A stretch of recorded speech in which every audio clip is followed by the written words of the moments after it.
The last situation for vertical circles is not going to be something we run into as often, just because of the nature of the problems we're going to be solving, especially in this unit.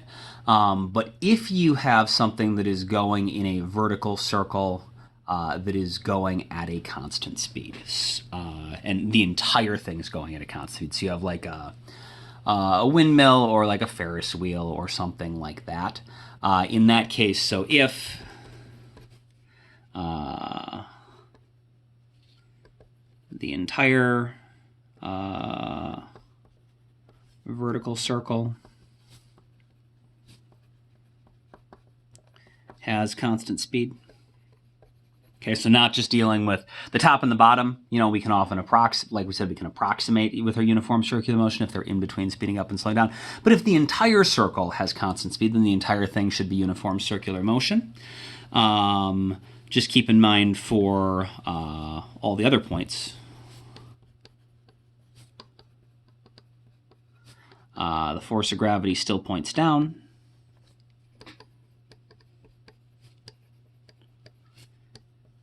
And the net force, or the centripetal force,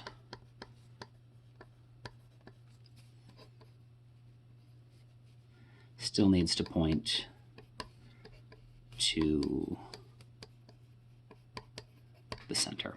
And so just, for example, if you're wondering how that might work,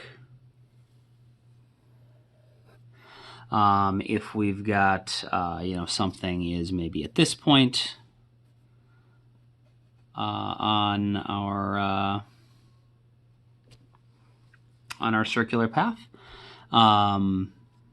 you would need a net force going that way, because it needs to be centripetal. You would have a force of gravity going downwards, and so you need some other combination of forces. Could be one other force, could be several other forces, but this just needs to be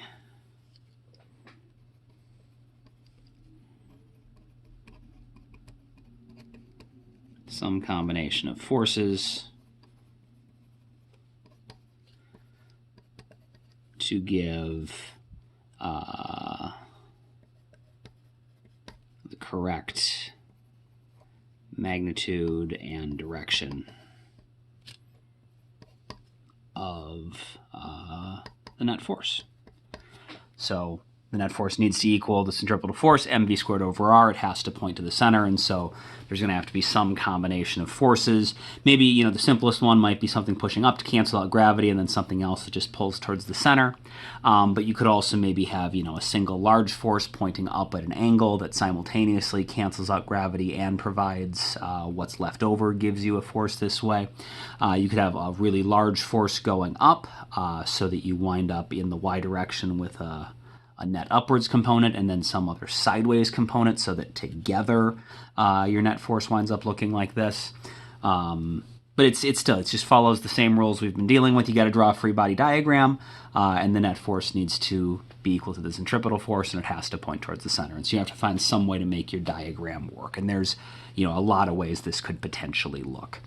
We will deal more with objects at other parts in the circle when we get to our non-uniform circular motion unit, but just in case it comes up, this is how you would deal with a situation at some point other than the top or the bottom of a vertical circle.